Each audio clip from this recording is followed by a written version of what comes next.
Triple R cinema తర్వాత junior NTR చేస్తున్న cinema దేవర. కొరటాల శివ దర్శకత్వంలో ఎన్టీఆర్ ఆర్ట్స్, నందమూరి కళ్యాణరామ్, మిక్కిలినేని సుధాకర్ సంయుక్తంగా నిర్మిస్తున్నారు. దేవర టీజర్ కోసం ఎన్టీఆర్ ఫ్యాన్స్ ఎప్పటి నుంచో ఎదురు చూస్తున్నారు.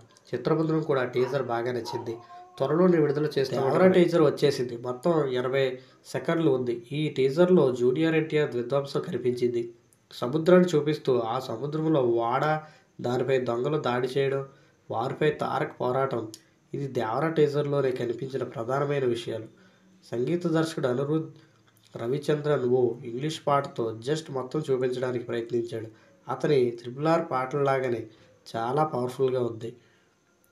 ఇంత విధ్వంసం ఉన్న తారక్ నోటి నుండి ఒక డైలాగ్ కూడా వినాలిగా. అందుకే చివర్లో ఎన్టీఆర్ ఈ సముద్రం చేపల కంటే రక్తాన్ని ఎక్కువ చూసింది, అందుకే దీన్ని ఎర్ర సముద్రం అంటారు అంటూ ఓ డైలాగ్ పలికాడు.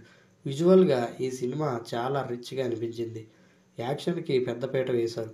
సాగు సీరియల్ ప్రొటెక్షన్ డైజనింగ్ చాలా బాగుంది.